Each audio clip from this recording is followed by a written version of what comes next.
Salam sejahtera. Yang pertama-tama, marilah kita panjatkan puji dan syukur atas kehadirat Allah Subhanahu wa Ta'ala yang atas berkat rahmat dan hidayahnya kita bisa berkumpul di dalam ruang rapat virtual ini dalam melaksanakan kegiatan kuliah bersama praktisi yang hari ini Alhamdulillah sudah ada di tengah-tengah kita semua. eh, Narasumber kita, Bapak Budi Kurnia Suhairi yang akrab dipanggil dengan panggilan Kak Budi. Tidak lupa saya ucapkan selamat datang juga kepada dosen pengampu mata kuliah ini, mata kuliah pendidikan keluarga, Ibu Wiwin Yunita MPD. Dan kegiatan kuliah praktisi ini, Alhamdulillah kita laksanakan untuk memperkuat pemahaman mahasiswa terkait dengan bagaimana praktik dari program pendidikan keluarga dari segi praktisi pendidikan ya. Serta untuk memperkaya wawasan mahasiswa bagaimana praktik pendidikan keluarga yang nyata di dalam masyarakat. Sudah hadir tengah-tengah kita semua pakar pendidikan non-formal yang sudah lama sekali berkecimpung di dunia pendidikan alternatif dan keluarga, yaitu Kak Budi Kurnia Suhairi, MPD, yang berasal dari homeschooling Kaseto, yang ada di Tangerang ya Kak Budi ya. Nah beliau ini Ya, bekerja sebagai ketua yayasan saat ini, menjabati posisi sebagai ketua yayasan homeschooling Kaseto dan beberapa aktivitas lainnya seperti pendidik, fasilitator, dan kegiatan-kegiatan lainnya yang berkaitan dengan pengembangan model ya. Saat ini juga Kak Budi sedang aktif di Kemendikdasmen untuk pengembangan program sekolah rumah dan program-program pendidikan nonformal lainnya. Jadi yang kita ketahui melalui kiprahnya di homeschooling Kaseto, tentu saja beliau ini turut memperjuangkan prinsip bahwa setiap anak itu adalah unik dan keluarga itu memegang peranan sentral dalam membentuk karakter serta arah belajar dari anak nantinya ke depan. Jadi sudah ada di tengah kita Kak Budi yang nanti akan memberikan wawasan berkaitan dengan bagaimana peran dari keluarga untuk menjadi pusat dalam kegiatan pendidikan. Dan kurang lebih selama 30 menit ke depan nanti Kak Budi akan memberikan 20 sampai 30 menit ke depan Kak Budi akan memberikan wawasan terkait dengan praktik nyata bagaimana kita meningkatkan peran keluarga hingga bisa menjadi pusat utama dari proses pendidikan yang berlangsung di dalam keluarga tersendiri ya. Untuk itu Kak Budi kami perkenalkan juga ini mahasiswa kami, mahasiswa semester 5 yang sedang mengambil mata kuliah pendidikan keluarga. Pendidikan keluarga yang mereka juga sebenarnya masih eh, mencari juga bagaimana sebenarnya praktik dari pendidikan keluarga ini. Mungkin nanti Kak Budi ada gambaran yang berkaitan dengan ya, program pendidikan keluarga. Sebelum oke. dimulai Kak Budi, saya juga ingin Ya, memperkenalkan ini ada dosen kami, ada Bu Wiwin Yunita. Saya izin spotlight Bu Wiwin. Ya, jadi ada berdua dosen di dalam ruangan ini. Ada Bu Wiwin dan juga ada tamu juga ya Bu Wiwin ya dari Untirta ya. ada dari iya, Tadi ingin join udah juga bergabung Kak belum Budi. ya? Ada Ibu Nini Iya, dari nanti siapa? Bu Dari Nining. Untirta, Pak Budi. Untirta. Iya, Iya, Ibu Nini. oh, oke. Tadi pengen gabung katanya Kak Budi. Jadi mohon izin juga izin mendengarkan nanti Kak Budi ya dari Untirta, Siap, siap. dosen Untirta. Untuk itu supaya tidak panjang lebar ya Kak Budi, mungkin Kak Budi juga ada kesibukan yang lain. Kami persilahkan Kak Budi untuk em, memberikan materi terkait dengan kepraktisiannya, bagaimana pendidikan keluarga itu bisa berkembang di Indonesia gitu ya. Jadi sebelum Kak Budi memulai, mungkin saya izin memperkenalkan CV ringkasnya Kak Budi terlebih dahulu ya, Kak Budi. Ya, Siap. nah Kak Budi ini adalah praktisi dan penggiat pendidikan, pendidikan nonformal yang sudah lama sekali berkiprah dalam pengembangan pendidikan alternatif dan homeschooling di Indonesia. Saat ini Kak Budi sendiri sedang menempuh program doktoral di S3 Pendidikan Masyarakat di Universitas Pendidikan Indonesia di Bandung. Kak Budi ini juga merupakan alumni dari program studi Pendidikan Masyarakat S2 di Universitas Pendidikan Indonesia dan S1 di UIN Jakarta ya Kak Budi ya.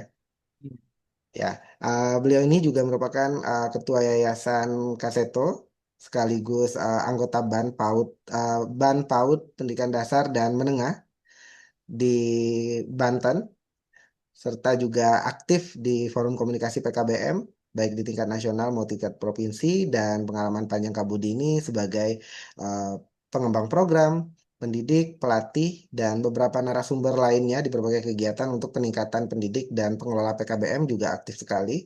Beliau ini juga konsisten untuk mendorong penguatan peran keluarga sebagai pusat pendidikan anak dan pengembangan pendidikan berbasis komunitas. Untuk itu, pada Kak Budi, kami persilahkan Kak Budi. Oke. Bismillahirrahmanirrahim. Kedengeran, Kak Ari? Terdengar Kak? Ya. Bismillahirrahmanirrahim. Assalamualaikum warahmatullahi wabarakatuh.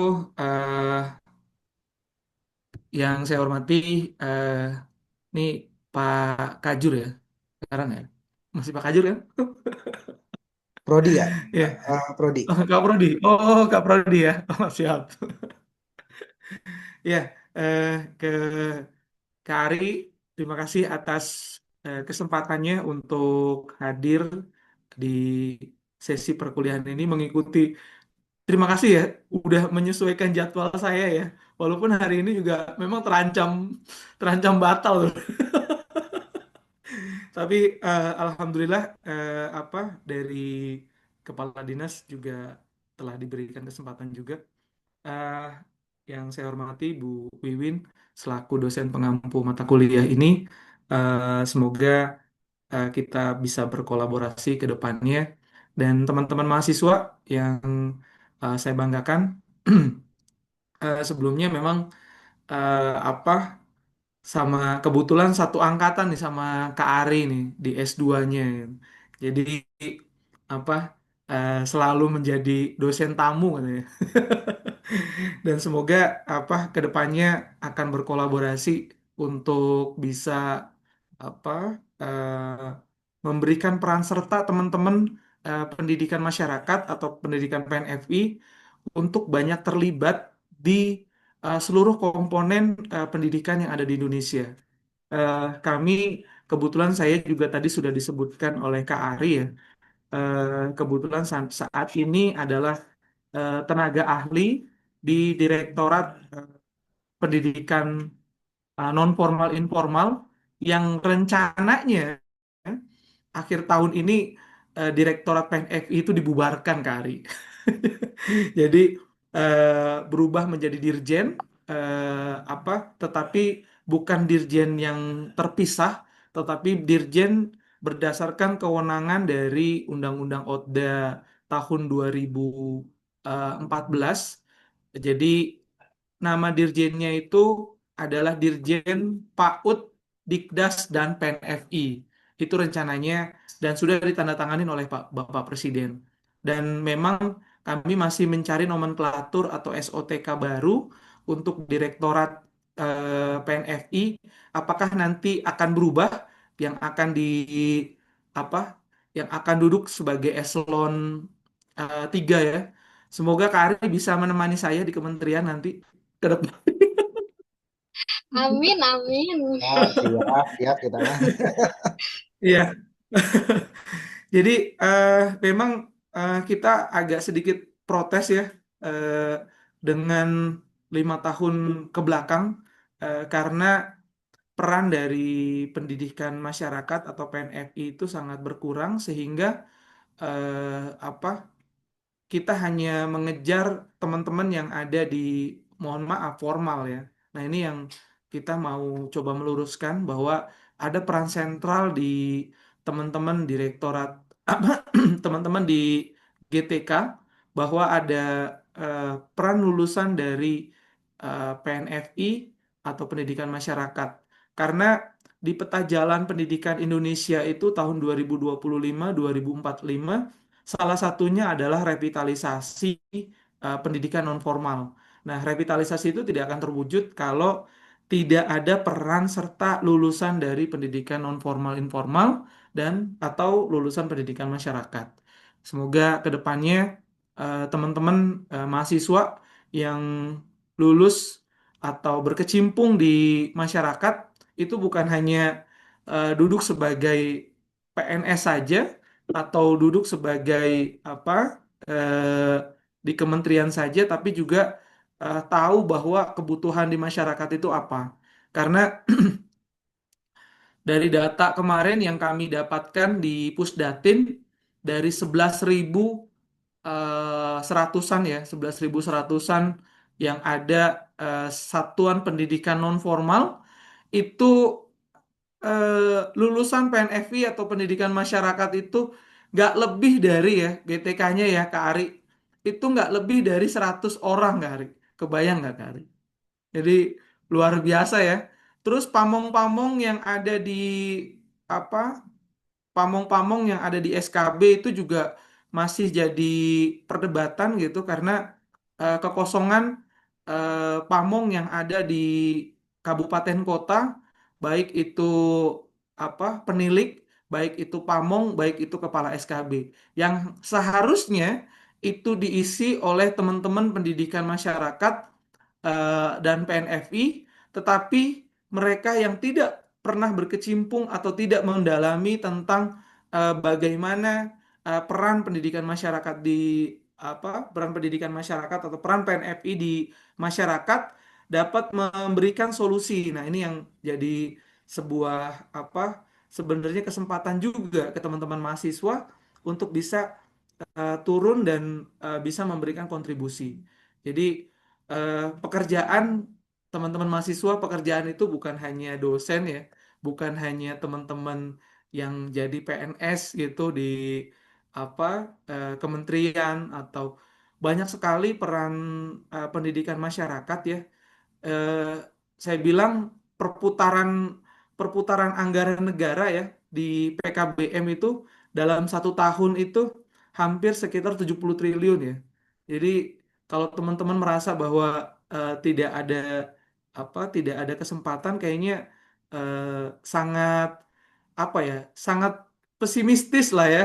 Jadi minta Kak Ari dan eh, Bu Wiwin ini untuk memicu motivasi ya di teman-teman mahasiswa, khususnya teman-teman PNFI. Kami itu sangat kekurangan ya, sangat kekurangan di kementerian untuk lulusan PNFI.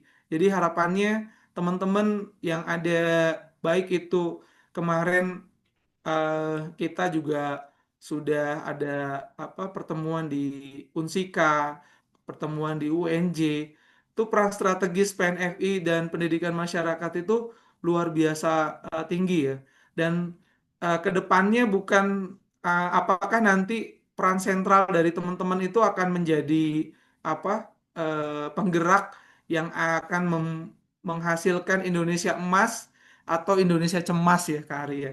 Nah, ini yang kita eh, sangat berharap sama teman-teman PNFI, baik itu lulusannya dan teman-teman dosennya, memberikan apa eh, tridharma pendidikannya ke masyarakat. Karena ini punten nih Kak Ari, karena kemarin juga anggaran yang di kementerian tuh sangat mepet banget, dan kami sangat terburu-buru untuk bisa menganggarkan.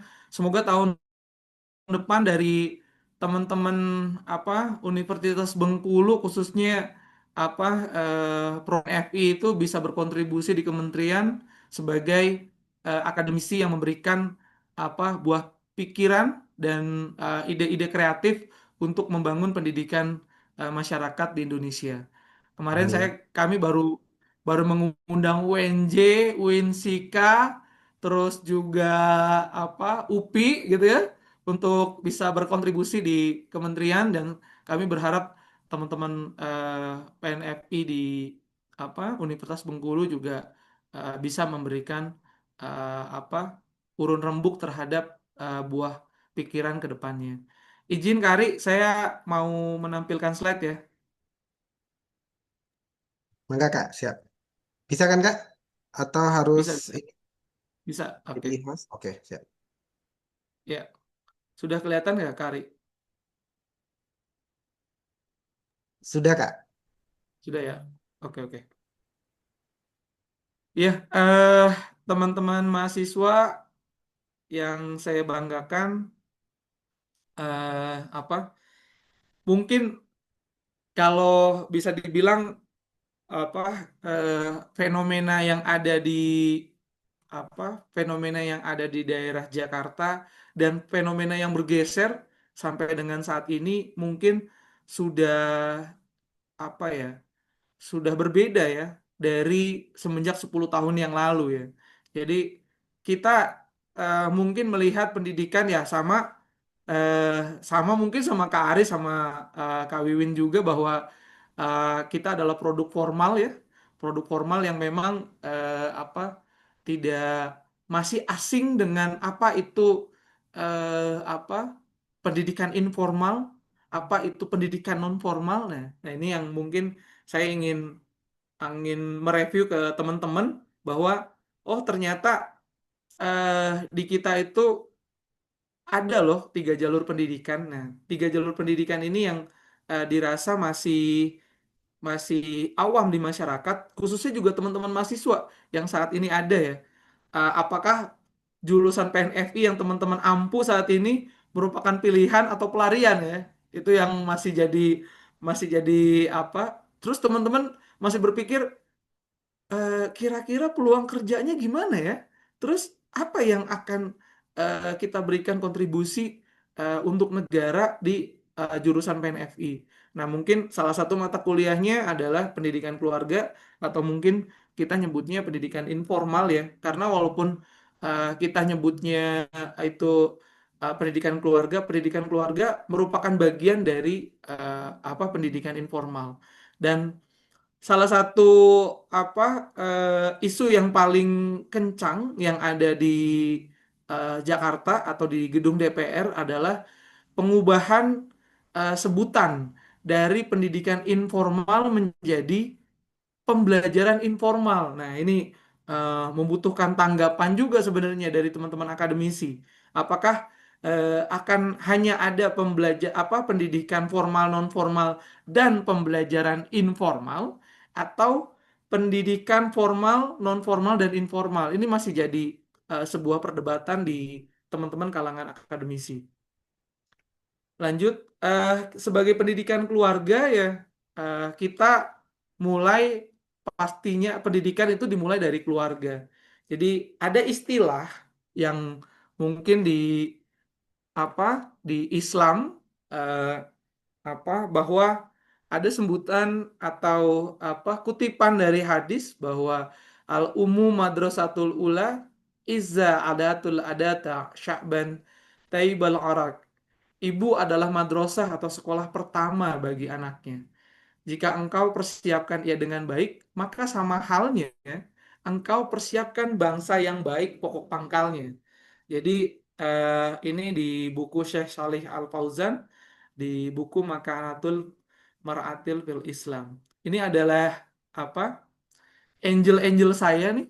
Ini adalah malaikat-malaikat saya yang dimana apa sebuah komponen terkecil dari sebuah perubahan bangsa yang memang dimulai itu dari keluarga.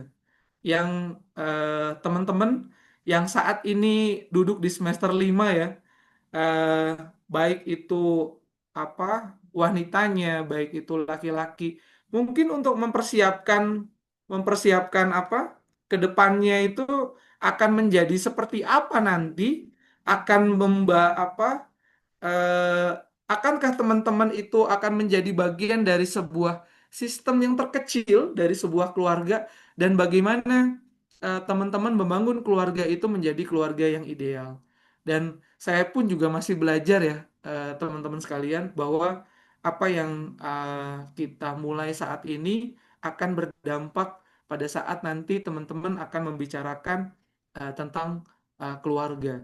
Dari pokok pangkalnya akan menghasilkan buah yang baik, akan menghasilkan pohon yang baik, dan mulainya bukan pada saat teman-teman itu apa eh, melangsungkan pernikahan, tapi bagaimana teman-teman memulai pernikahan itu dengan pengetahuan-pengetahuan bahwa teman-teman merupakan bagian atau struktur yang penting dari pondasi keluarga itu sendiri.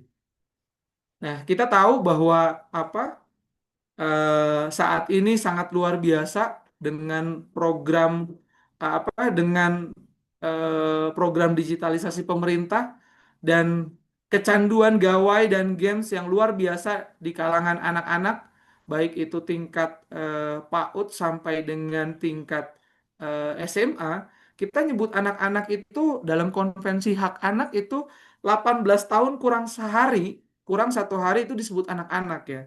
Jadi usia-usia 16, 17 itu kadang sangat apa ya, sangat gelisah pada saat dia disebut anak-anak ya. Padahal usia tersebut masih dalam kategori anak-anak. Nah, ini kita tahu bahwa kecanduan gawai dan games itu sebanyak 93,52% penggunaan media sosial dan 65,34% penggunaan internet berada di usia 9 sampai 19 tahun. Dan umumnya anak-anak menggunakan internet itu untuk mengakses media sosial, games, atau YouTube. Dan WHO itu telah mengeluarkan ya bahwa International Classification of Disease edisi ke-11 yang menyebutkan bahwa kecanduan main game sebagai gangguan kejiwaan yang masuk sebagai gaming disorder. Jadi saya pun juga sebagai praktisi banyak mendapatkan apa ya, case di sekolah-sekolah itu bahwa mereka punya gangguan-gangguan kejiwaan ya. Itu terjadi pada anak-anak yang menurut saya itu sangat-sangat muda ya, karena screen time-nya itu yang sangat tinggi di hari-hari di hari-hari penggunaannya, mengakibatkan banyak dari murid-murid atau usia sekolah itu memiliki gangguan kejiwaan yang bisa diklasifikasikan. Ini juga kembali lagi bahwa kita tidak bisa berdiri sendiri, keilmuan kita tidak bisa berdiri sendiri. Ada multidisipliner yang bisa mengakomodir itu, dan teman-teman pendidikan masyarakat yang menghubungkan antara jembatan multidisipliner itu untuk mengkaitkan antara pendidikan yang teman-teman hadapi dengan kenyataan atau kontekstual realita yang terjadi di masyarakat. Nah, ini teman-teman pendidikan masyarakat atau PNFI sebagai agent of change-nya merupakan jembatan ya, jembatan terhadap fenomena-fenomena yang terjadi di masyarakat, dan sistem yang terkecil itu ada di keluarga. Ini sebagai megatrend global ya, kita sebelum masuk ke keluarga, saya ingin menggambarkan tren global yang memiliki dampak signifikan terhadap pendidikan Indonesia, di mana rumpun terkecil dari keluarga harus berusaha menjadi tameng pertama untuk bisa mereka memberikan apa ya, untuk bisa memberikan inputan atau pelajaran yang awal, sehingga dari rumpun terkecil atau sistem terkecil itu di keluarga bisa memberikan pengertian-pengertian terhadap anak-anaknya bahwa kita akan menghadapi ini loh. Yang pertama mungkin adalah kemanusiaan universal dan kewarganegaraan global. Mungkin globalisasi membuat interaksi antar bangsa itu semakin berlangsung sangat intensif ya teman-teman, menembus batas-batas negara. Mungkin teman-teman melihat bahwa ada fenomena sumut volatila yang mengecam yang mengecam kemanusiaan yang ada di Gaza. Itu membuka ruang-ruang batas-batas antar negara, di mana teman-teman bukan sebagai individu nasional saja, tetapi teman-teman menggaungkan individu secara global. Teman-teman membuka interaksi antar negara, sehingga teman-teman sebagai pelaku dari individu-individu yang akan berinteraksi secara global. Nah, teman-teman juga tahu bahwa di belahan dunia lain ada apa negara-negara yang shutdown terhadap jumlah populasinya. Populasinya dari tahun ke tahun makin menurun dan jumlah penduduk Asia semakin meningkat.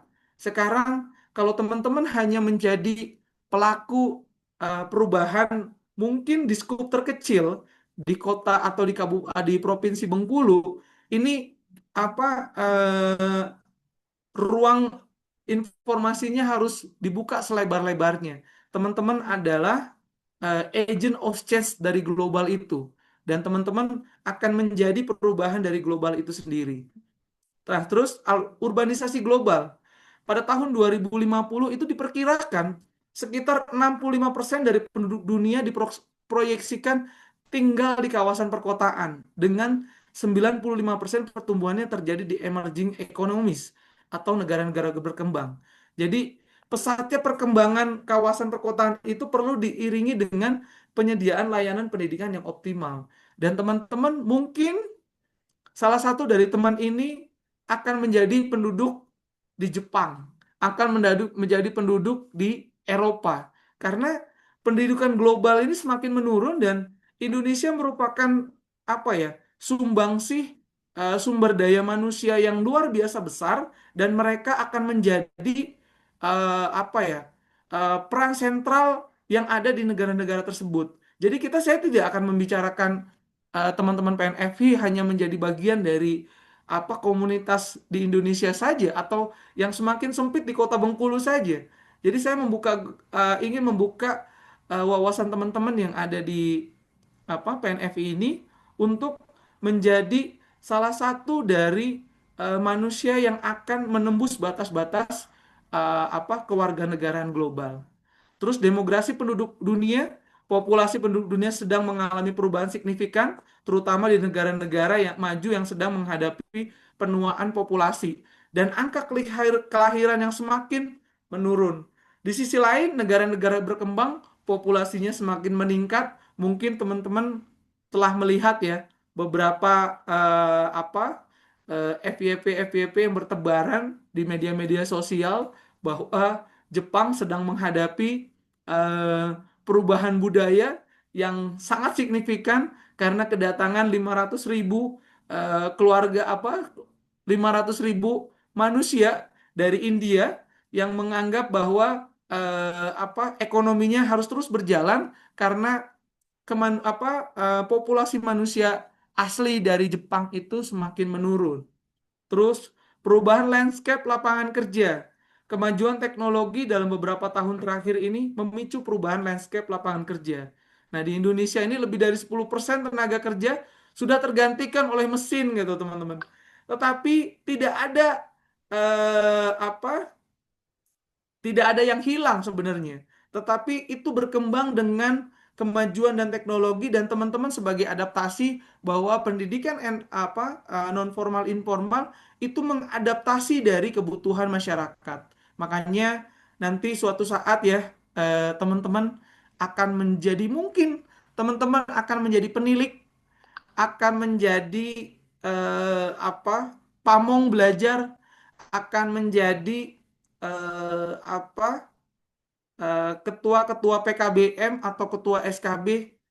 Tolong ya ubah mindsetnya bahwa pendidikan non formal informal itu bukan orang-orang yang menangani apa anak-anak yang tidak mampu, bukan menangani anak-anak yang termarginalkan. Nah, tapi ruang-ruang PNFI dan pendidikan masyarakat itu menumbuhkan kebutuhan-kebutuhan yang terjadi di masyarakat dan memberikan solusi ya. Terus pendidikan di tengah perkembangan teknologi yang sedemikian tinggi, nah jangan heran kalau teman-teman PNFI juga mempelajari data analisis ya, karena teman-teman perkuat statistiknya bahwa pada saat teman-teman membicarakan data, teman-teman akan bergandengan tangan dengan Dinas Pendidikan, dengan Kementerian Pendidikan, dengan Kementerian PPA, Kementerian Desa Tertinggal, Kementerian Pemuda dan Olahraga, dan membicarakan tentang data. Teman-teman PNFI harus bisa menyajikan data yang akurat dan akuntabel untuk melihat fenomena-fenomena yang terjadi di masyarakat. Sehingga teman-teman PNFI bisa memberikan solusi bagaimana memberdayakan masyarakat di tengah-tengah kebingungan masyarakat untuk menghadapi perubahan-perubahan di masa mendatang. Dan yang selanjutnya adalah perubahan iklim. Teman-teman tahu bahwa isu iklim adalah isu global di mana iklim itu berdampak terhadap ketahanan pangan, di mana apa manusia-manusia itu semakin meningkat, tetapi produktivitas terhadap pangan itu semakin menurun. Nah, ini yang cukup menjadi going concern juga, bahwa ke depannya perubahan iklim itu bisa memberdayakan teman-teman PNFI memberikan edukasi kepada masyarakat tentang perubahan-perubahan iklim, baik itu masa tanam, masa panen, dan eh, apa masa perubahan untuk masa tanam yang bisa jauh lebih produktif gitu. Nah, ini teman-teman juga merupakan agent of change-nya. Ini anak-anak ATS yang banyak terjadi. Kita kalau ngomongin keluarga ya, bukan hanya keluarga seutuhnya itu terdiri dari suami, istri dan anak, atau ibu, ayah dan anak. Tidak hanya ngomongin orang tua, anak merupakan bagian dari struktur sistem terkecil itu ya, teman-teman. Dan isu lintas sektor pada anak-anak yang tidak bersekolah, anak-anak di daerah khusus, anak-anak penyandang disabilitas, pekerja anak, anak terlantar, anak korban kekerasan, anak korban perkawinan anak, anak berkonflik dengan hukum, dan anak jalanan. Ini semua bermuara dari keluarga. Bagaimana teman-teman itu bisa mengedukasi remaja-remaja saat ini, bagaimana teman-teman bisa mengedukasi calon-calon dari pasangan-pasangan muda. Akhirnya kalau teman-teman bisa memberikan mindset yang baik, itu akan menumbuhkan kesadaran mereka, dan mereka akan sadar bahwa mereka adalah perubahan dari sebuah negara. Nah, keluarga itu adalah sekolah pertama dan utama, di mana keluarga adalah lembaga pendidikan paling awal dan berkelanjutan. Karena kenapa? Di dalam keluarga itu anak belajar nilai-nilai sosial, sikap dan perilaku, di mana pendidikan keluarga menjadi fondasi bagi perkembangan pribadi dan sosial. Jadi, keluarga itu memberikan mindset awal, kalau bisa dibilang bonding ya, bonding yang terjadi antara ibu dan anak, bonding yang terjadi antara ayah dan anak, itu memberikan dampak psikologis atau membangun psikologis anak untuk bisa memberikan mereka ketahanan atau kekuatan dengan terjangan-terjangan dari lingkungan-lingkungan sekitar. Nah, di mana John Locke itu mengemukakan bahwa pendidikan yang paling berpengaruh bukanlah di sekolah, melainkan di rumah. Makanya sejak tahun 2007 ya, saya apa, memberikan pemahaman bahwa pendidikan adalah utama dan pertama. Sehingga teman-teman yang berkecimpung di pendidikan non formal itu harus merangkul bahwa keluarga sebagai jembatan utama untuk menghadirkan negara yang maju dan berkualitas. Landasan filosofisnya, filsafat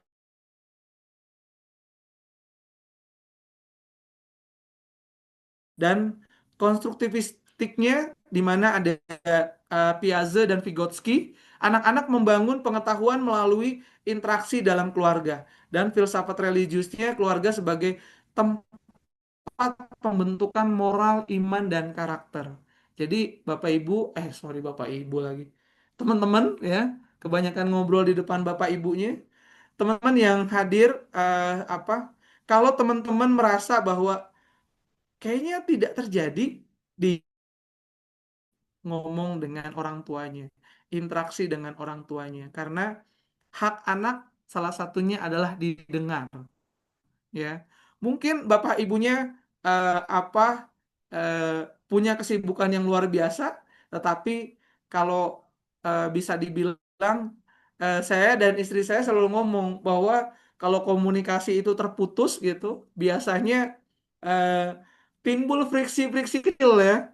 Ini kebetulan istri saya nonton nih, saya lagi presentasi nih, jadi apa eh, dia senyum-senyum sendiri ya.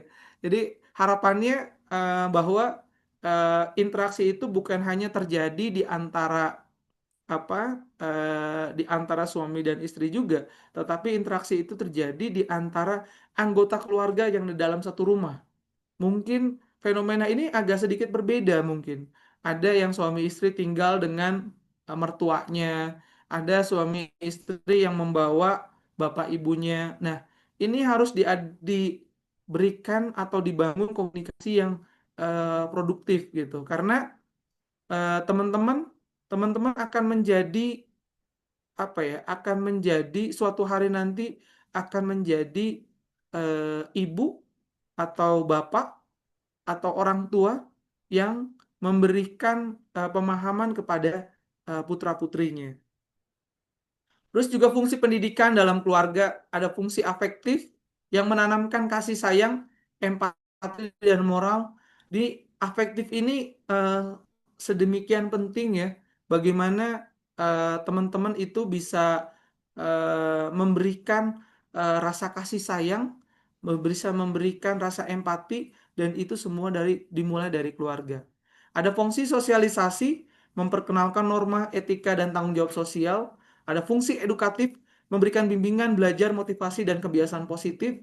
Ada fungsi protektif atau proteksi, memberikan rasa aman dan dukungan psikologis. Dan fungsi religius, menanamkan nilai spiritual sesuai keyakinan keluarga. Orang tua itu berperan sebagai guru pertama, sebagai teladan utama. Jadi ada bahasan yang pernah saya dengar, mungkin teman-teman juga pernah dengar. Satu ketauladanan itu lebih berharga daripada sejuta arahan, ya. Jadi kalau di dalam keluarga ketauladanan itu jauh lebih bermakna dari sekedar apa arahan atau apa nasihat gitu. Karena orang tua sebagai tauladan dan guru pertama pastinya akan memberikan ketauladan yang baik karena sifatnya dari anak-anak adalah peniru ya, adalah peniru dan mengimitasi gitu.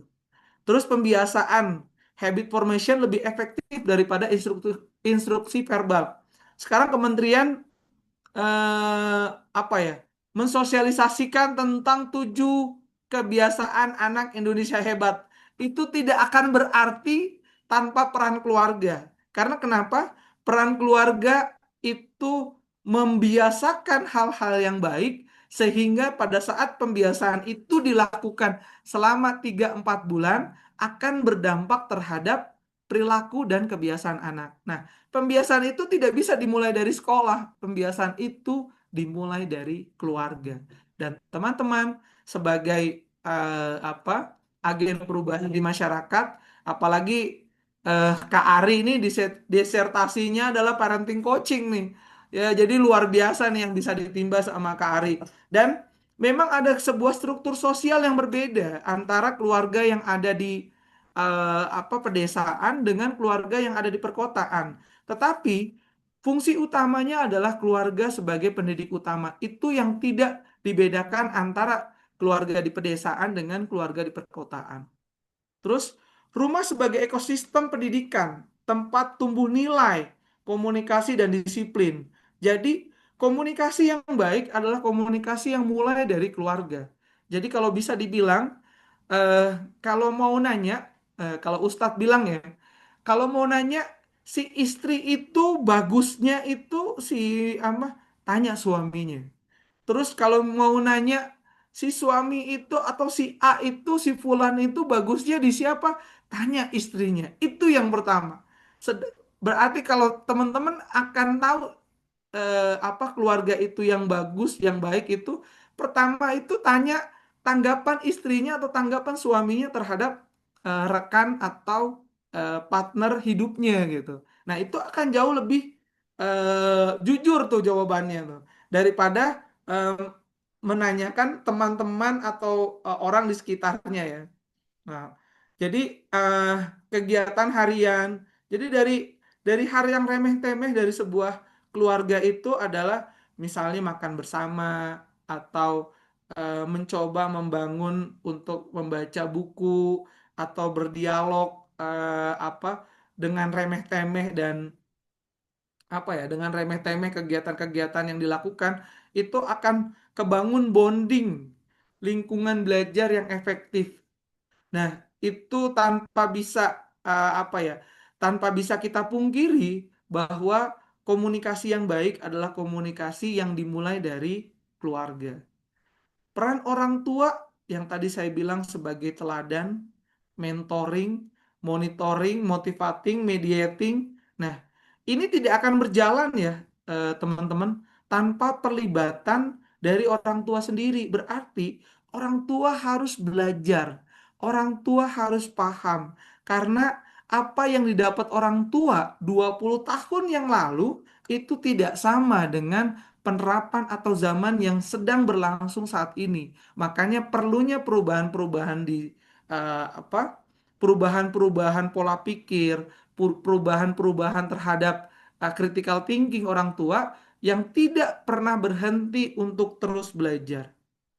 Nah, tantangannya adalah pendidikan keluarga, waktu berkualitas yang minim akibat kesibukan orang tua itu terjadi di kota-kota besar, baik itu pemenuhan terhadap konsumsinya, pemenuhan terhadap kebutuhan sehari-harinya, terus bagaimana mereka mencukupi kebutuhan istri dan anak-anaknya sebagai bapak atau sebagai ayah di keluarga. Terus juga pengaruh media digital dan lingkungan luar ini luar biasa sangat berdampak. Makanya ada kesepakatan bagaimana seorang anak mendapatkan screen time-nya. Bapak teman-teman itu nggak akan bisa menjauhkan anak-anak dari teknologi karena mereka adalah sifatnya adik apa ya? eh, Sifatnya itu melekat ya. Mereka itu sebagai generasi yang kehidupan sehari-harinya itu memerlukan teknologi. Terus juga perubahan nilai dan gaya modern, di mana mereka itu apa sangat-sangat FOMO ya, ada ini ngikutin gitu. Terus eh, makanya pernah ada statement jangan hidup dengan standar TikTok ya, karena hidup standar TikTok itu memiliki apa sudut pandang yang berbeda-beda. Hiduplah dengan keadaan dan kontekstualisasi diri yang teman-teman miliki saat ini. Terus kurangnya literasi pendidikan keluarga ini jadi PR bahwa teman-teman yang ada itu merupakan apa ya, agent yang akan memberikan pemahaman ke masyarakat bahwa ada literasi-literasi yang harus dipahami oleh keluarga dan itu menjadi PR untuk teman-teman yang eh, berkecimpung di pendidikan non formal, informal dan pendidikan masyarakat. Dan solusinya salah satunya adalah program parenting berbasis sekolah, komunikasi terbuka di rumah, dan pemanfaatan teknologi untuk kegiatan adaptif. Mungkin kita mungkin akan jauh lebih banyak untuk apa ya? Jauh lebih banyak untuk berdiskusi bagaimana apa pendidikan-pendidikan keluarga yang mungkin teman-teman hadapi di keluarga masing-masing dan bagaimana teman-teman menganalisis pendidikan keluarga yang ada di tengah-tengah masyarakat. Mungkin itu dari saya, Kak Ari dan Bu Wiwin untuk bisa membuka mindset dari teman-teman mahasiswa PNFI yang ada di Bengkulu. Semoga ke depannya teman-teman juga tidak berhenti untuk belajar dan bisa terus memberikan kontribusi di masyarakat karena banyak banget kementerian yang sebenarnya membutuhkan teman-teman pendidikan masyarakat dan PNFI untuk bisa memberikan kehidupan ideal di 2045. Makasih Kak Ari dan Kak Wiwin, saya kembalikan. Ya, baik. Terima kasih Kak Budi sudah memberikan banyak wawasan ya kepada kita dari segi praktisi bagaimana kondisi yang ada di lapangan ya Kak Budi. Jadi ini karena kita ini sifatnya di kelas, Kak Budi, kita berikan Ya. mungkin kesempatan kepada mahasiswa ya untuk dapat bertanya di dalam kegiatan perkuliahan bersama praktisi pada hari ini. Jadi banyak sekali ya, ada tantangannya, ada juga keluarga sebagai madrasah utama ya, Kak Budi ya, sebenarnya Mm-mm. sebagai sekolah utama yang harusnya menjadi ini, menjadi eh, apa ya, menjadi penguat dalam konsep pendidikan. Apalagi di sekolah kan kita hanya 6 jam ya, Kak Budi, biasanya ya, Iya, 6 jam, 7 benar, jam. Lalu apalagi di TK kan hanya 2 jam ya, 2 jam benar. di PAUD gitu ya. Terus selebihnya kan bersama keluarga interaksinya. Jadi memang kita harus bisa Mm-mm. memposisikan bagaimana keluarga ini bisa menjadi pusat untuk ini ya, untuk pendidikan khususnya bagi anak-anak Iya, kita di rumah. Nah, untuk itu kita persilahkan Kak Budi ya untuk mahasiswa PNF angkatan 2023 yang ingin bertanya. Ini sudah banyak sekali yang sangat antusias Kak Budi. Sudah ada, wah ini banyak pertanyaan nih. Jadi Kak Budi harus siap-siap eh, menjawab juga. siap. Ya, Luar ya, biasa. Semoga ya. antusiasme ini akan berdampak ke masyarakat ya, Amin. teman-teman sekalian. Ya, Ya, silahkan, baik. Kang Kari. Eh, kita panggil yang pertama dulu ya Kak Budi ya. Ini ada Ya. pertama Filia, silahkan. Baik, terima kasih untuk Pak Ari dan Pak Budi. Sebelumnya izin saya sedikit berbagi refleksi untuk materi yang telah saya dengarkan dari Pak Budi. Ternyata setelah saya pahami tentang pendidikan keluarga dan semakin saya dewasa, saya merasa kalau cara berpikir anak dan kepribadian seorang anak itu banyak banget dibentuk dari pengalaman yang dia dapetin dari keluarganya. Dan ternyata ada hal-hal yang mungkin kurang baik yang dia dapatkan dari keluarga itu juga jadi terbawa nih di dunia lingkungan dia, di pertemanan, dan di sekolah mereka. Nah, dari situ saya jadi berpikir, kalau memang keluarga ini berpengaruh besar dalam pembentukan seorang anak untuk dia di masa depan nanti, nah dari bapak dan ibu yang memang ada di ranah pendidikan keluarga ini, merasa penting gak sih sekarang perlu ada program bagi orang tua di mana dia perlu belajar dan menempuh pendidikan keluarga sebelum mereka itu menikah dan berkeluarga dan mempunyai anak. Mungkin itu saja pertanyaan dari saya. Terima kasih. Siap. Baik, terima Oke. kasih Filia ya. Ini Ya. karena ada beberapa refleksi Kak Budi dari Mm-mm. Filianya sendiri. Sebenarnya perlu nggak sih ada program pendidikan keluarga yang benar-benar eh, apa ya, benar-benar cocok gitu ya untuk diterapkan di dalam keluarga masing-masing seperti itu. Ini mau ditanya, mau kita tampung dulu 3 penanya atau langsung dijawab Kak Budi? Ini saya tampung dulu ya. Oh, Saya boleh. tampung dulu ya, Kari. Oke. Siap, siap. Silakan. Selanjutnya, terima kasih Filia ya atas pertanyaannya. Saya minta Eh, ya, selanjutnya kita persilahkan kepada Dinda, Dinda Meriani. Dan Oke, baik. terakhir nanti yang sesi 1 Gita siap-siap ya. Oke, baik. Terima kasih Pak Ari dan Pak Budi atas kesempatannya untuk bertanya. Jadi di sini tadi sudah disampaikan oleh Pak Budi bahwasanya peran keluarga dalam membentuk pendidikan karakter itu keluarga memang pendidikan paling utama. Jadi di sini saya izin bertanya untuk perubahan mindset yang dimana pertanyaannya itu apa yang perlu diubah dalam paradigma pendidikan keluarga agar tidak hanya berorientasi pada kepatuhan anak, tetapi juga pada penguatan empati, tanggung jawab, dan juga kesadaran sosial mereka. Mungkin itu saja yang dapat saya tanya. Ya, baik. Terima kasih Dinda.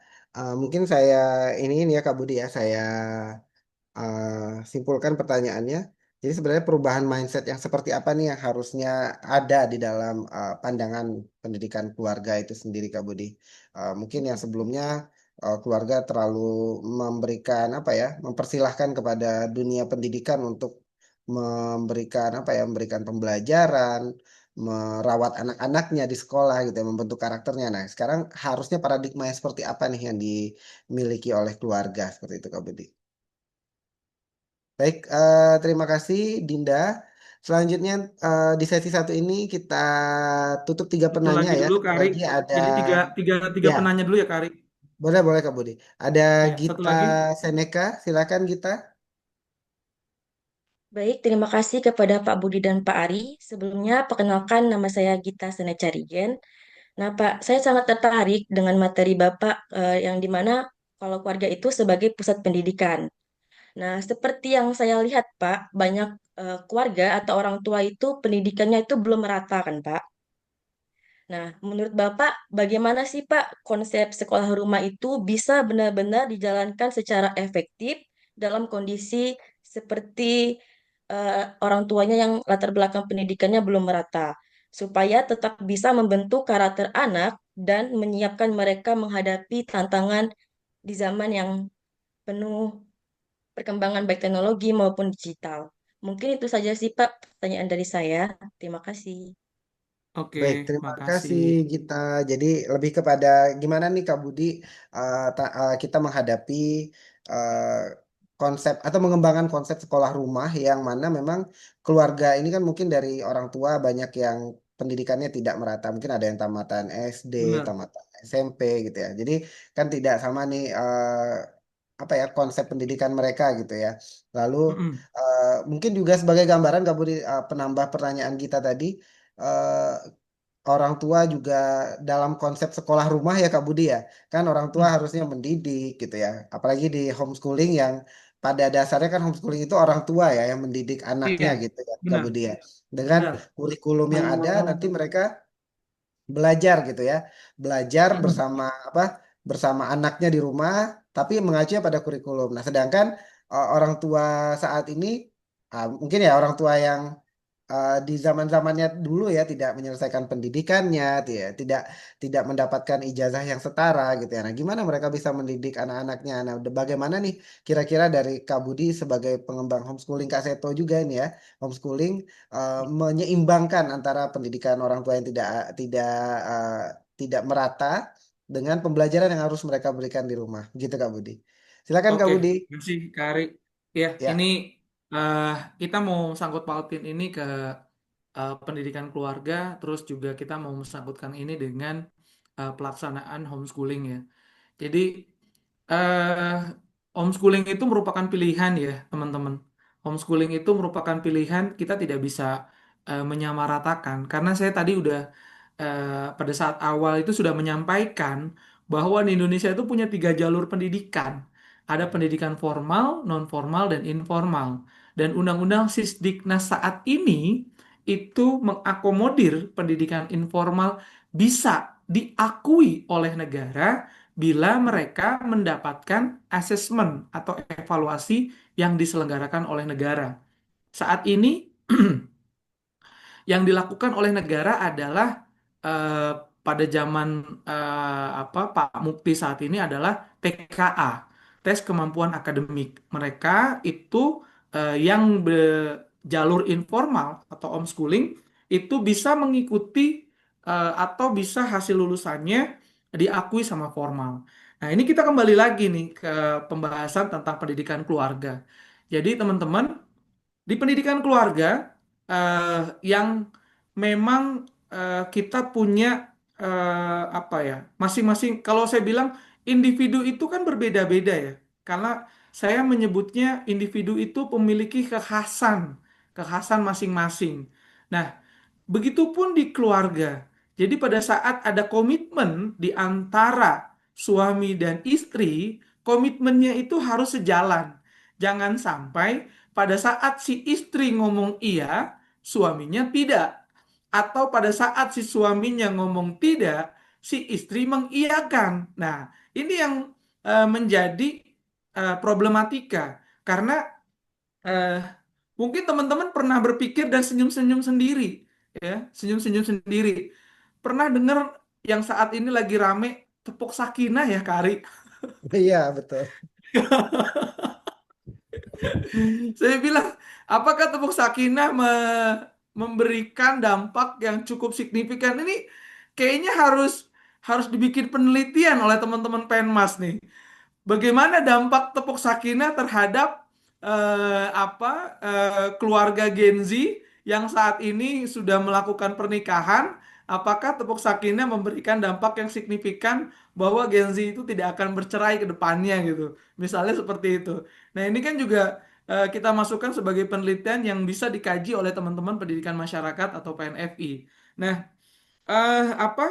pelatihan-pelatihan itu tidak cukup hanya dengan tepuk sakinah saja di sudut pandang saya, karena pada saat teman-teman yang saat ini mungkin setelah lulus itu mau nikah ya, kita kita harus tahu lagi apa dasar pembentukan sebuah keluarga ini. Bukan berarti mohon maaf kalau di orang-orang Sunda yang orang-orang Sunda yang daerah-daerah Cianjur, ya mohon maaf kalau ada orang tuanya daerah Cianjur, tapi masih terjadi sampai dengan saat ini. Cianjur, Sukabumi, katanya kalau wanita-wanita yang di atas 20 tahun itu belum nikah, katanya perawan tua gitu. Ngomongnya kayak gitu. Jadi yang nikah akhirnya umur-umur 15, umur-umur lulus SD gitu. Sehingga secara mental, secara pengetahuan mereka itu belum dapat banyak gitu. Mereka belum dapat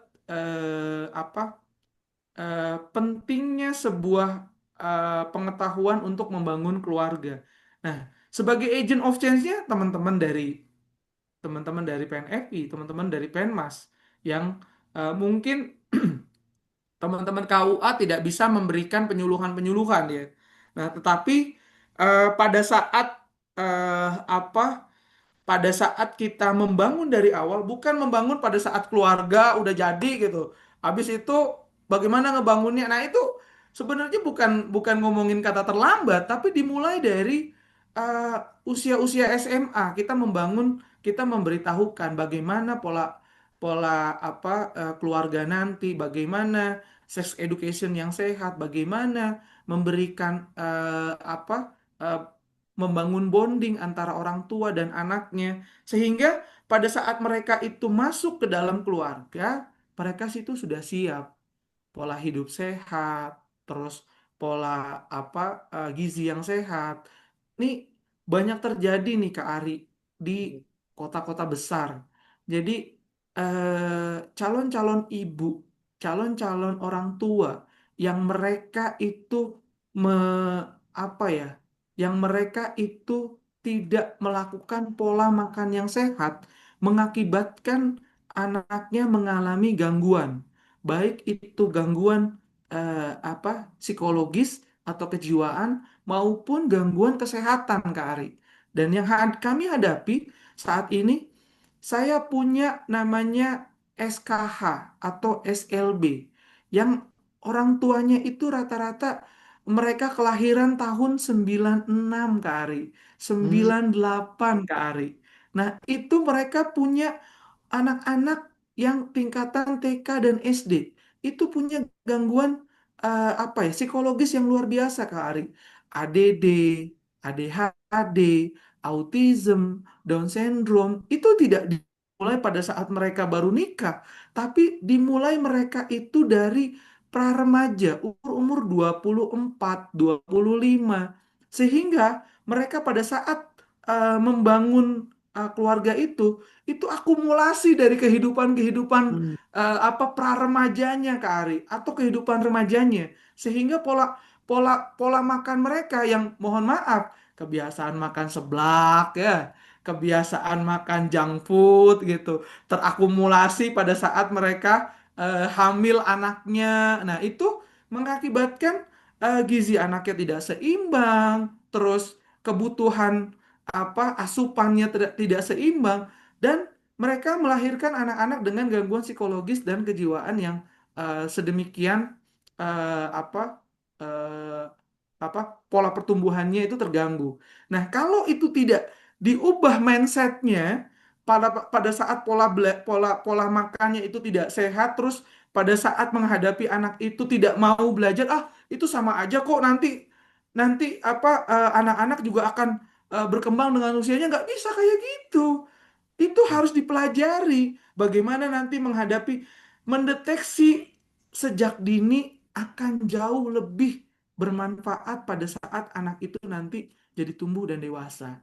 Jadi apa pola-pola belajar itu yang harus ditanamkan ke masyarakat. Nah, teman-teman sebagai agent of change harus bisa berupaya untuk memberikan pengertian di masyarakat. Jadi apa kalau kita nyebutnya, oh jadi anak itu harus patuh ya kepada orang tua. Ingat, hak anak itu harus didengarkan. Hak anak itu harus mendapatkan tumbuh kembang yang aman. Orang tua harus memberikan perlindungan. Itu kewajiban orang tua. Dan hak anak adalah mendapatkan kasih sayang. Kalau itu tidak diberikan pengertian ke keluarganya, ke orang tuanya, mereka tidak akan bisa. Makanya sekarang ada undang-undang perlindungan anak. Terus ada undang-undang kekerasan dalam rumah tangga. Dan itu harus disampaikan oleh siapa? Oleh pembaharu masyarakat. Teman-teman yang ada di pendidikan non formal informal, teman-teman yang ada di pendidikan masyarakat, sehingga masyarakat paham bahwa ada hak anak yang harus diberikan, ada hak istri yang harus ada hak istri yang harus diberikan oleh suaminya, dan ada hak suami untuk mendapatkan ketenangan dalam sebuah keluarga, dan itu yang harus diberikan edukasi-edukasi seperti itu. Dan pilihan orang tua masuk ke dalam homeschooling, itu homeschooling tidak wajib. Ada orang tua yang memang nggak sanggup untuk masuk ke homeschooling. Karena kenapa?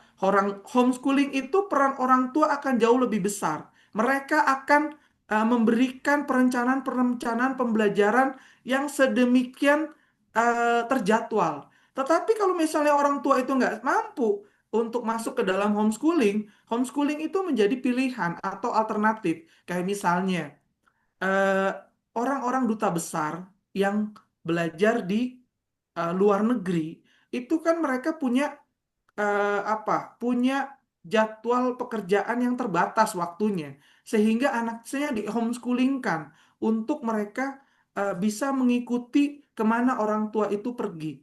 Dan orang tua juga harus membuat perencanaan, atau polisi dan TNI yang perwira-perwira yang mereka mendapatkan penugasan 3 bulan berganti ke daerah lain, 3 bulan berganti ke tempat yang lain. Kalau mereka itu anak-anaknya disekolahkan di tempat di mana apa orang tua itu bertugas, anaknya tidak siap secara psikologis. Nah, orang tua lah yang ngebangun itu, membangun komunitas homeschooling sendiri di keluarganya, sehingga mereka bisa mendapatkan pembelajaran. Bukan sekarang dengan digitalisasi luar biasa ya, homeschooling bisa dilakukan secara jarak jauh, mengambil guru atau tutor dari tempat lain, dan orang tua mendampingi pada saat belajar. Nah, saya bilang, kenapa mereka itu bagaimana dengan orang tua yang pendidikannya eh, apa pendidikannya itu terbatas. Nah, ini kembali lagi, pada saat orang tua itu memiliki tingkat pendidikan yang rendah, bukan berarti dia berhenti belajar. Karena sekolah itu bukan ngomongin SD, SMP, SMA, atau sorry, belajar itu tidak ngomongin SD, SMP, dan SMA. Belajar itu lifelong learning, sepanjang hayat. Jadi tidak terbatas oleh jenjang SD, SMP, SMA. Dan saat ini pun kementeriannya tagline-nya itu sangat sederhana dan sangat luas. Learning, not schooling. Berarti pembelajaran bukan hanya ada di sekolah. Edukasi bukan hanya ada di sekolah. Mereka membuka ruang-ruang waktu, mereka membuka ruang-ruang yang ada di setiap mungkin di lembur, di kalau di pematang sawah, di pos-pos security, atau di pos-pos tongkrongan. Orang tua juga eh, bisa belajar dari hal-hal seperti itu, sehingga kita tidak tidak menafikan bahwa orang tua pun memiliki kebutuhan untuk mencukupi apa nafkah nafkah dari istri dan anaknya. Tetapi siapkan waktu mungkin sejam, mungkin 30 menit untuk berdiskusi dan itu adalah ruang-ruang belajar yang bisa diberikan oleh orang tua di keluarganya. Mungkin seperti itu Kak Ari di sesi pertanyaan satu Baik. ini. Baik, terima kasih Kak Budi. Tadi sudah dirangkum semua ya sama Kak Budi jawabannya. Untuk Dinda, untuk Filia, serta untuk tadi itu Gita ya satunya. Ya, jadi seperti itu ya. Banyak hal yang harus kita pertimbangkan dan sekolah rumah itu tidak semua tidak diwajibkan untuk semua ya Kak Budi ya. Hanya untuk orang Mm-mm, tua yang memang benar-benar sanggup untuk menjalankan mm-mm. program sekolah rumah karena memang tantangannya berat. Kalau misalnya menyelenggarakan Ya, sekolah rumah ya berarti harus siap untuk belajar lagi orang tuanya. iya, Kalau orang tuanya nggak mau belajar, ya itu sama aja. eh, Mending dititipin anak ke sekolah ketimbang dia harus membuka sekolah rumah. Daripada nanti komitmen ya Kak Budi ya yang paling utama dalam sekolah mm-mm. rumah ya.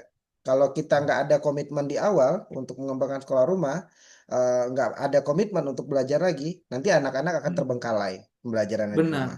Itu. benar. Jadi Mm. harus siap lahir batin gitu ya. Begitu ya Bu Wiwin ya. Nah, kebetulan Bu Wiwin ini pengampu mata kuliah homeschooling Kak Budi. Jadi Siap. jadi di semester ini banyak hal juga yang mungkin harus di apa ya, harus kita gali dari homeschooling Kaseto ya Bu Wiwin ya.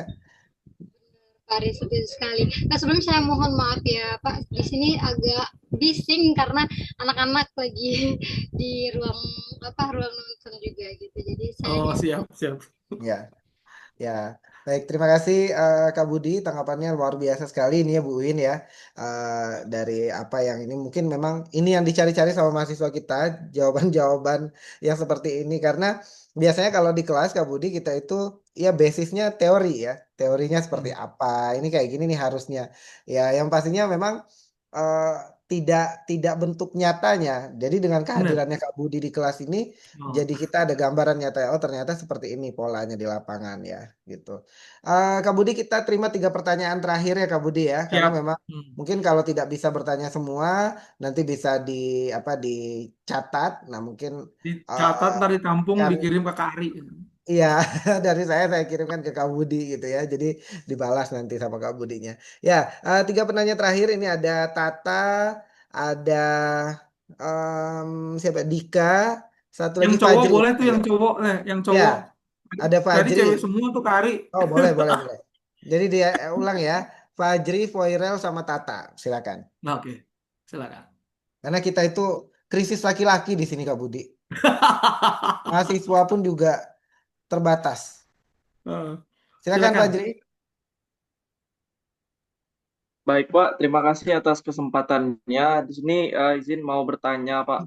Nah, di Ya. sini kan yang saya temukan di sosial media, bahwasanya generasi saya yaitu Gen Z sekarang kan sudah lumayan banyak menerima informasi atau pengetahuan mengenai keluarga, mengenai parenting dan yang lainnya.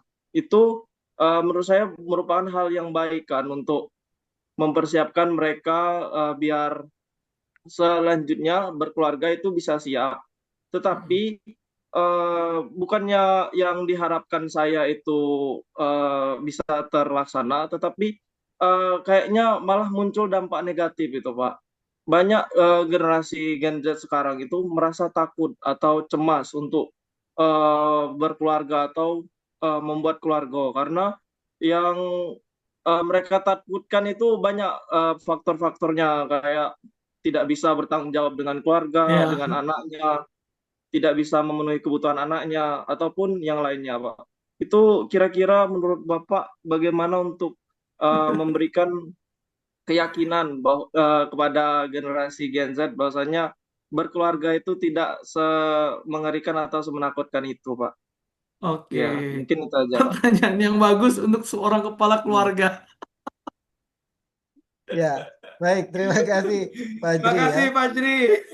Oke, saya ini ya. Oke, Jadi selanjutnya. ada ini ya, ada keresahan di hatinya Fajri mungkin Hmm, ya. Ya, hmm. selanjutnya silakan Tata ya.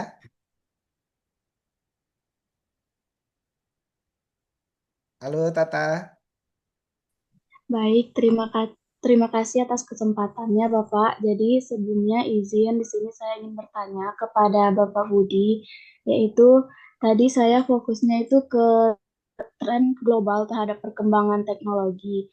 Jadi, apakah kualitas pembelajaran benar-benar meningkat dengan penggunaan teknologi atau justru menimbulkan tantangan baru bagi pendidik atau peserta didik? Karena kebetulan juga kemarin itu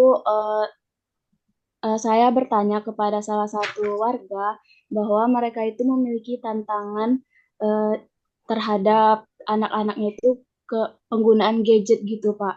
Jadi ini Oke, sangat berkaitan dengan kegiatan saya nanti.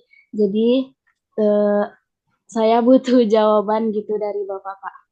oke. Terima kasih, Pak.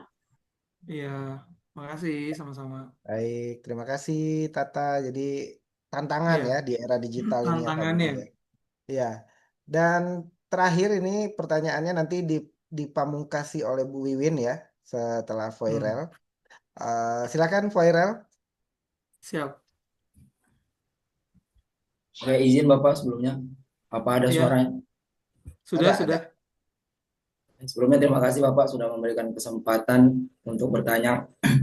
Sebelumnya perkenalkan Bapak, nama saya Poirel Agustin, mahasiswa pendidikan non formal semester 5.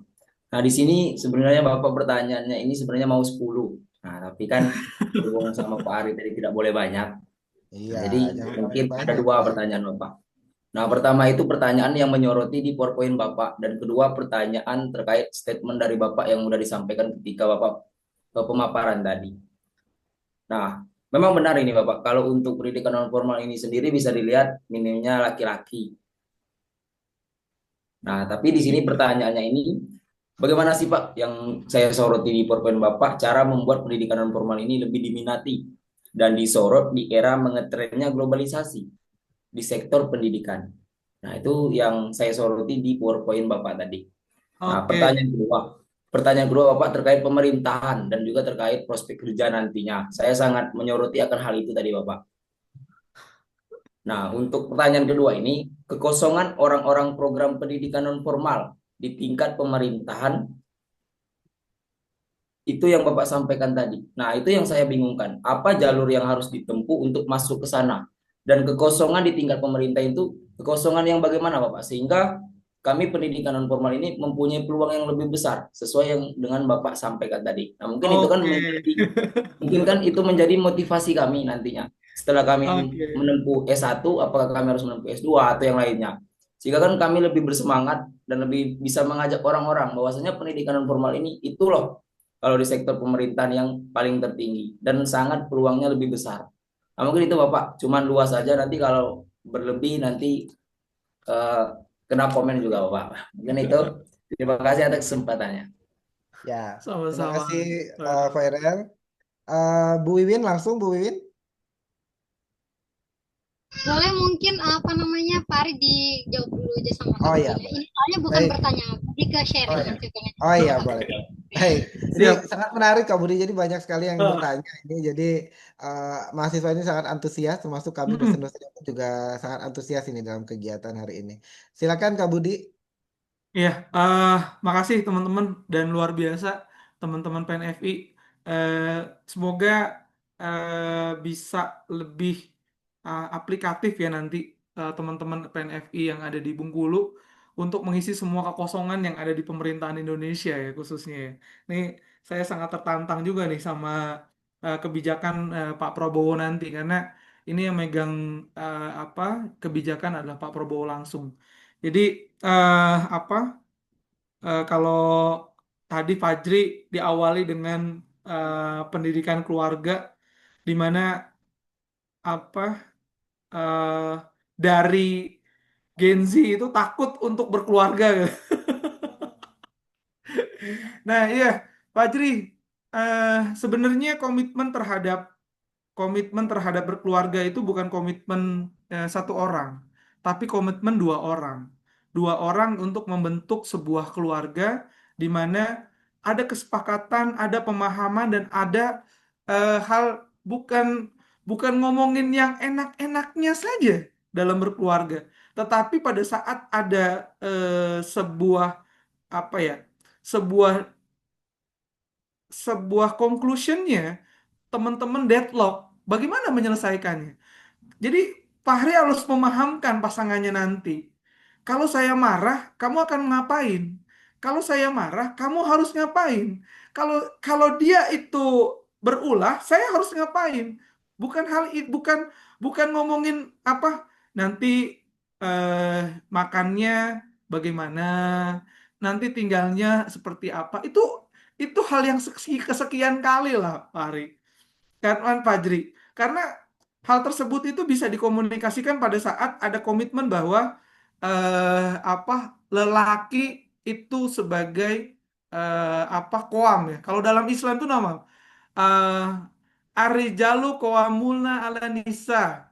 Jadi lelaki itu adalah seorang pemimpin dan khalifah bagi siapa? Bagi dirinya dan bagi keluarganya. Jadi itu harus disepakati dulu sama pasangannya. Jadi bukan berarti nikah itu, yuk kamu mau nikah sama saya gak? Yuk, ayo nikah, kita nikah. Udah nggak bukan seperti itu.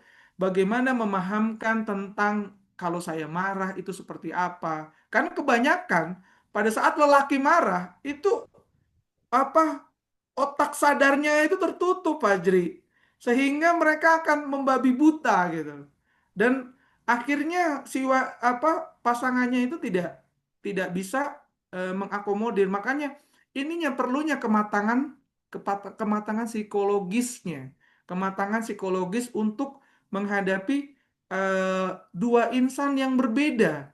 Semua, kalau teman-teman nyari yang sama gampang, di keluarga itu banyak cari yang sama, tapi kan diharamkan. Tetapi teman-teman menyatukan yang berbeda. Yang berbeda itu pada saat perbedaan itu menjadi selaras, itu akan membangun kekuatan, Fajri. Jadi bukan soal ketakutan, tetapi bagaimana komitmen berdua untuk membangun sebuah keluarga agar dapat keluarga tersebut menghadapi tantangan. Kalau saya bilang, apakah nanti setelah berkeluarga tidak ada tantangannya? Banyak, banyak banget. Dari diri sendiri, dari pasangannya, dari keluarganya, dari besannya, dari lingkungannya, dari status sosialnya, itu akan ada.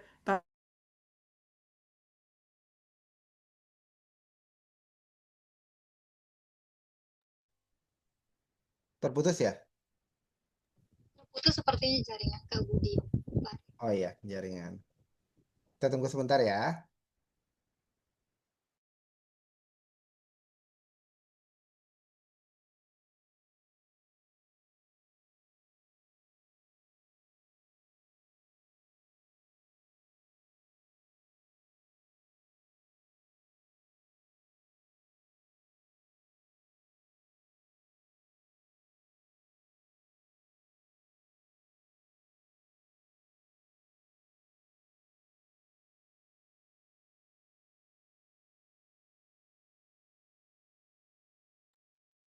Terpental. Sebentar ya.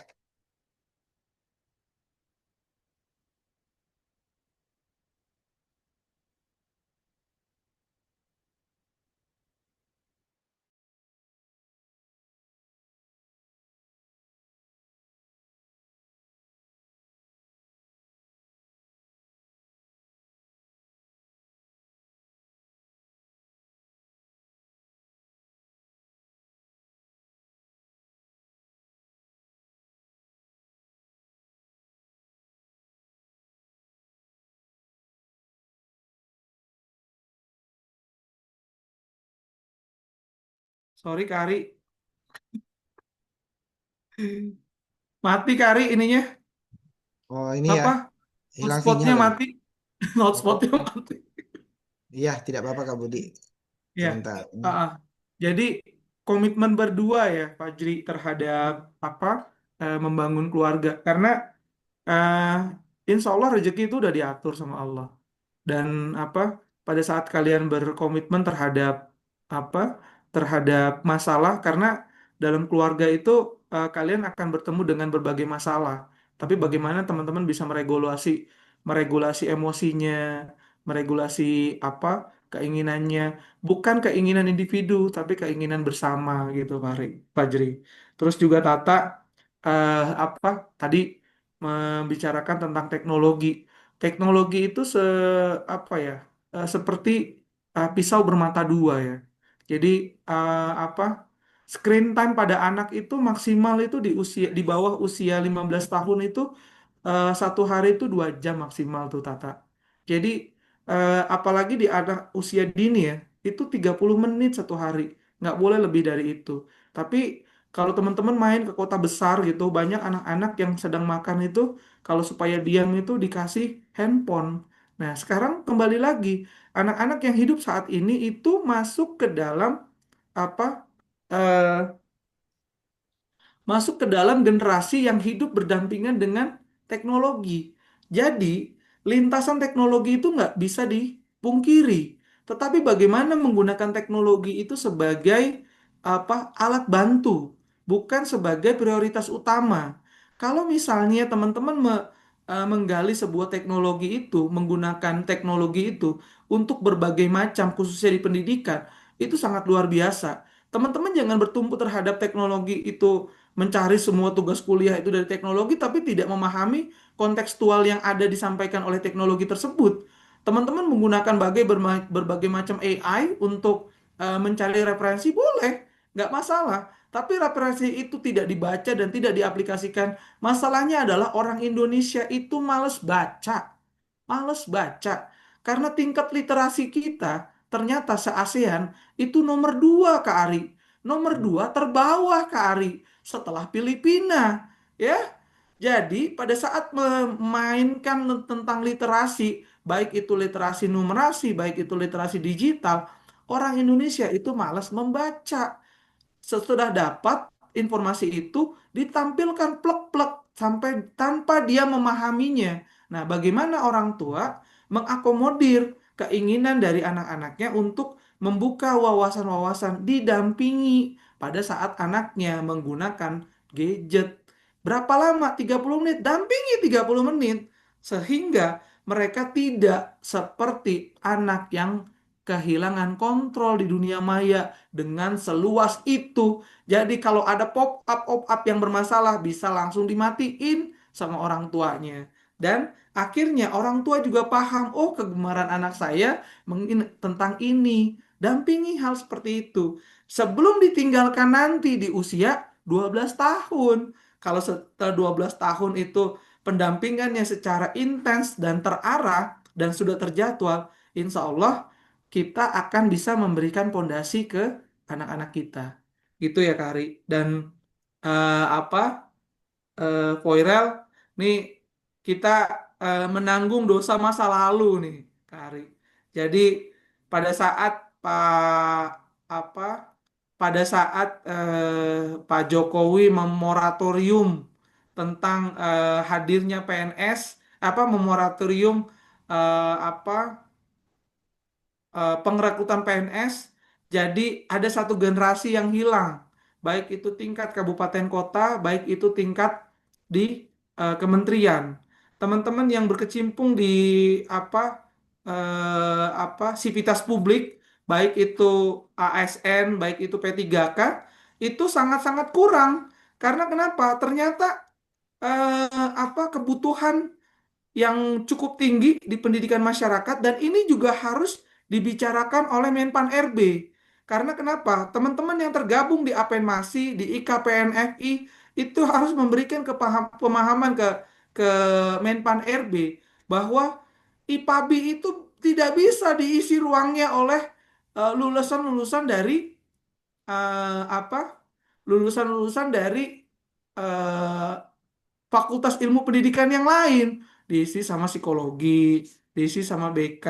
IPABI itu Ikatan Pamong. Pamong itu mengasesmen kebutuhan di masyarakat. Bisa dilakukan oleh siapa? Dilakukan oleh teman-teman pendidikan masyarakat dan PNFI. Terus juga Kemen PPA. Kemen PPA itu tidak bisa diisi oleh teman-teman dari BK. Mohon maaf. Karena kenapa? Kebutuhan setiap keluarga, tiap daerah itu berbeda-beda. Makanya teman-teman yang dari dari PNFI dan pendidikan masyarakat harus bisa memberikan atau membuat instrumen-instrumen tentang kebutuhan di masyarakat seperti apa. Dan itu bisa dilakukan oleh teman-teman IKPNFI, teman-teman pendidikan masyarakat. Tanpa mereka, mereka tidak bisa mengadaptasi apa sih kebutuhannya. Terus juga penilik, itu luar biasa. Di Indonesia itu penilik itu pada berguguran, Kak Ari. Karena kenapa? Mereka sudah memasuki masa pensiun. Dan itu harusnya bisa diisi hanya dari pendidikan PNFI dan pendidikan masyarakat.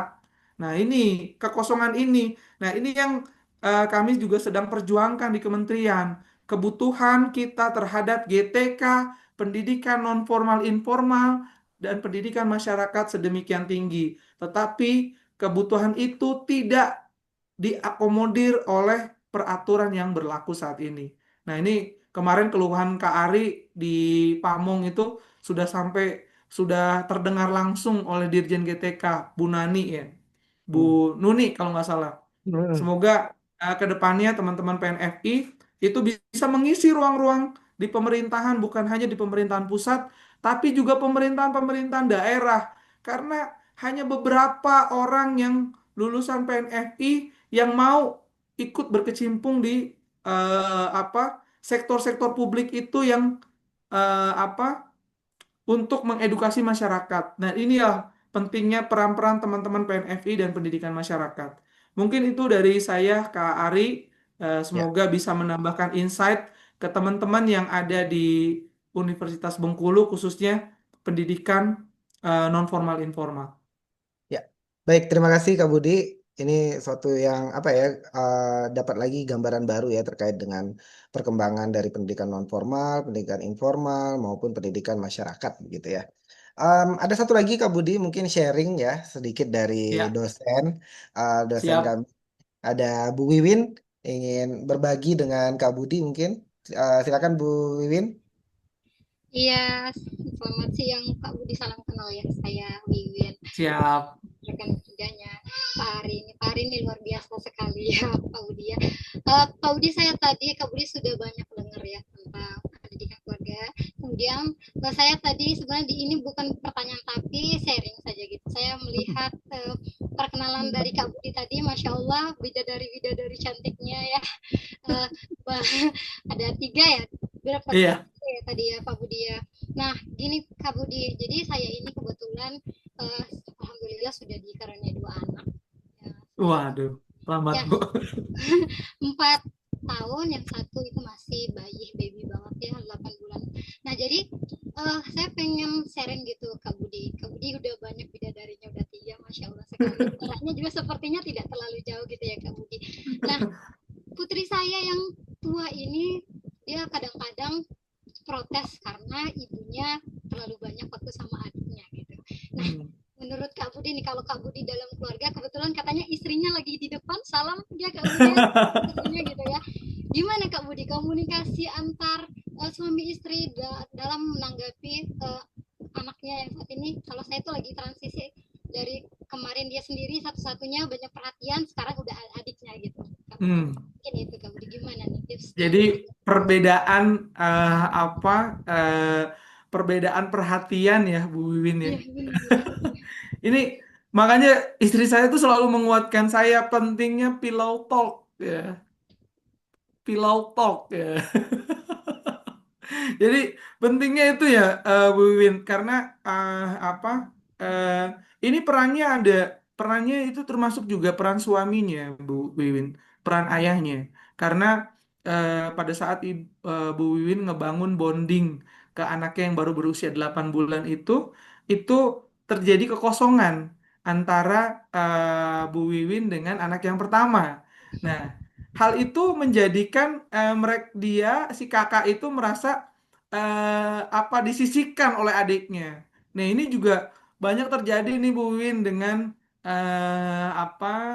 si kakak merasa bahwa adiknya saingannya, terus adiknya merasa bahwa kakaknya itu saingannya juga gitu. Tapi ini kalau bisa dibangun komunikasi antara Bu Wiwin dengan suami, ini pentingnya sebuah kerjasama dalam sebuah keluarga. Karena pada saat eh, apa Bu Wiwin itu cemas, pada saat Bu Wiwin itu hektik, hadirnya suami ini luar biasa, Bu Wiwin. Karena kenapa? Suami itu tempat berkeluh kesah, walaupun istrinya itu menceritakan hal-hal yang nggak penting ya. Tapi tapi itu perlu diceritakan, itu perlu keluar. Karena kenapa? Wanita itu memerlukan berapa kata sayang? 5.000 kata ya. 5 15 sampai 20.000 kata. Nah, Jadi nggak itu apa-apa ya Pak ya, kalau ngoceh eh, aja eh, gitu. harus dikeluarkan tuh Bu Win. Kalau nggak akan mengucap semua ke anak-anaknya ya. Nah, tapi lelaki cukup 5.000 kata, Kak Bu Win. Cukup 5.000 lelaki. Makanya lelaki itu banyak diam, banyak menampung. Makanya perlunya kolaborasi nih di sini. Bukan hanya kepentingan dari suaminya saja, tapi kepentingan dari anaknya. Jadi peran itu harus dilakukan secara bersama-sama, Bu Win. Jadi pada saat Bu Win dengan anaknya yang pertama, nah ini ada peran ayahnya untuk mengajak bermain, memberikan bondingnya, memberikan apa yang dilakukan oleh kesenangan anaknya. Ikuti itu bersama-sama gitu. Nanti pas pada saat Buin juga apa setelah memberikan apa ASI ke anak yang kedua, Buin bangun bonding dan berikan pengocehan. Sering ngoceh tuh bapaknya ke anak yang 8 bulan. Walaupun dia nggak ngerti, oceh aja semua, ngoceh terus. Ini gimana itu sih gimana gitu. Nah, itu kebangun, dia kenal akan sentuhan-sentuhan dari ayahnya, omongan-omongan dari ayahnya, sehingga itu akan tertanam di sanubari dari anak-anaknya bahwa ada ibunya dan ada ayahnya gitu. Nah, kedekatan itu berikan pendekatan penjelasan yang mendekat apa ya? eh, apa? Jadi kebutuhan tangki cintanya. Kebutuhan tangki cintanya kosong tuh, Win. Jadi tangki cintanya tadinya dipenuhi sama Bu Win saja. Hadirkan suaminya untuk apa? Memberikan pengertian bahwa pentingnya dua kolaborasi suami dan istri. Anaknya sukanya diapain kalau mau Bu Wiwin? Bisa gak digantiin sama ayahnya? Gitu ya. Terus juga apa? Kalau anak anak wanita, mohon maaf Bu Wiwin ya, anak wanita tuh sukanya dipeluk. Ya, jadi apa suka dipeluk terus pundaknya diusap-usap tuh, Win. Saya suka ngusap-ngusap kalau meluk tuh ke anak perempuan saya gitu. Suka mencium kening dari ininya nih, Bu Win. Nah, itu bahwa oh ada hadir ayahnya gitu, Bu Win. Jadi apa kalau itu bisa dikomunikasikan, insya Allah tidak ada kekosongan. Karena kenapa? Dia ngerengek-ngerengek itu karena tangki cintanya kosong, Bu Win.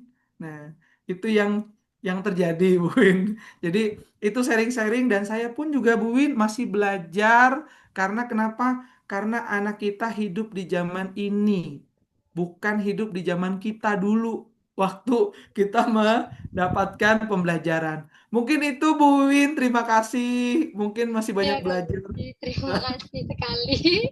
Masya Allah ya sharingnya. Benar ya Kak Budi ya, karena sekarang itu karena bayi gitu ya, bayi itu biasanya tidurnya lebih cepat, yang biasanya Benar. apa namanya jam 9. Nah si kakak yang bisa jam 9, adiknya jam 7. Jadi kayaknya kenapa sih nggak temenin aku lagi? Gitu. Iya. Bisa diprotesin kayak gitu. Karena dia lebih milih ibunya kalau sekarang. Tapi tetap apa namanya si ayahnya juga tetap temenin. Cuma kadang anak itu kita nggak bisa ini ya, Kak, tidak bisa mengontrolnya sepenuhnya. Kadang dia ayahnya sudah berusaha menemani, dia tetap aja mau sama ibunya gitu ya. Iya. Itu terima kasih ya Kak Budi sharingnya, Masya Allah. Sama-sama. Hari ini juga ilmunya untuk mahasiswa-mahasiswa PNM Unif luar biasa sekali. Ini adalah momen yang sangat berharga tentunya ya bagi mahasiswa-mahasiswa kami pendidikan non formal Universitas Bengkulu. Makasih, sama-sama. Berikan ke Baik, terima kasih Bu Wiwin ya. Jadi sudah dapat nih ceritanya nih. Sebenarnya pada dasarnya kalau dari teori kebijakan keluarga Kak Budi ya, memang kemitraan itu harus ini ya, kemitraan antara suami dan istri harus kuat sehingga bonding Iya, antara anak dan orang tua itu jadi lebih kuat begitu ya. Baik, Kak Budi, karena memang waktu juga ini Kak Budi ya, saya yakin iya. Kak Budi pasti banyak kegiatan juga ini. Jadi terima kasih banyak Kak Budi sudah memberikan ilmunya, sudah memberikan Mm-mm. inspirasinya yang sangat berharga untuk kami semua di sini. Jadi dari paparan Kak Budi ini bisa kita ambil benang merahnya di sini bahwa pendidikan itu sejatinya memang dimulai dari keluarga dan rumah Mm-mm. merupakan sekolah pertama tempat anak-anak belajar tentang nilai, karakter, dan kehidupan. Nah, dan semoga ilmu yang diperoleh hari ini menjadi bekal bagi kami juga, Kak Budi, untuk Amin. melaksanakan program di masyarakat, khususnya di keluarga, karena nanti mahasiswa kami akan ada kampanye, Kak Budi, di Mm. masyarakat terkait dengan pendidikan keluarga. Nanti mohon Iya. doanya juga, Kak Budi, ya, dan akan kami infokan kegiatan kami nanti di lapangan ke Kak Budi, gitu ya. Amin. Semoga lancar. Ya, jadi kami juga mengucapkan terima kasih kepada mahasiswa yang telah aktif dalam kegiatan hari ini. Semoga kegiatan kuliah bersama praktisi ini bisa memberikan manfaat yang sebesar-besarnya dan pengembangan ilmu, baik itu dari segi teori dan praktik dalam pendidikan nonformal. Kak Kak Budi, Ari, ya, izin, Kak Ari, saya minta foto teman-teman mahasiswa berpose seperti ini nih. oh, Nah, 7 kebiasaan anak hebat ya Kak Budi ya. 7 kebiasaan anak Indonesia hebat. Nah, gitu. Ya, saya Nanti mungkin izin, tolong difotoin, Kak Ari. oh boleh boleh boleh. Ada yang bisa bantu nggak Oke, volunteer satu mahasiswa? oke, Ya, siap. 1, 2, 3. 3. Ayo sekali lagi 1, 2, Oke, 3. Oke. oke. Satu. Bentar lagi Kak Budi ada ini Makasih. lagi. Sebentar. Makasih teman-teman. Jadi teman-teman kalau untuk pendidikan keluarga kan pendidikan non formal informal itu adalah orang yang bisa membangun kemitraan. Jadi membangun kemitraan bukan hanya di masyarakat tapi juga membangun kemitraan dalam keluarga. Itu ya pesannya. Makasih Ya, teman-teman, Kak Kari. Budi ada satu sertifikat yang akan kami berikan ke Kak Budi. Ini Siap, sebagai makasih. tanda mata dari kami untuk Kak Budi. Sudah muncul Kak Budi? Oke, keren. Makasih, Saya Kari. izin ambil gambarnya dulu Kak Budi. Satu, Oke, dua, lagi 1, 2. Oke, baik Kak Budi, terima kasih banyak siap, atas waktunya Kak Budi. Mohon maaf kami mengganggu waktu Kak Budi ini siap, kurang nggak lebih dari apa-apa. jam 10 Makasih. tadi. Terima kasih banyak. Sebelum ditutup kita mungkin foto sekali lagi Kak Budi tadi belum semua. Siap, Boleh? Kita ambil dulu 1, 2, 3 slide 1 ya. oke. Slide 2, 1, 2, 3. Oke. Baik, terima kasih banyak Kak Budi. Semoga kita bisa berjumpa lagi di lain kesempatan. Makasih, Kak Ari. Ya, terima kasih Nanti banyak. sekali-kali ngajak istri ke Bengkulu, Kak Ari. Kami tunggu Kak Budi. Pokoknya kedatangan Kak Budi ditunggu banget di Bengkulu Ditunggu ini. Kak Budi bersama istri Siap. dan keluarga. Ya, Makasih. Yo, ya. Terima kasih banyak Assalamualaikum. Kak Budi. Boleh Kak Budi, Sama-sama. jika ada ada yang ingin apa? Ada kegiatan lain boleh meninggalkan Ya, saya room. izin live.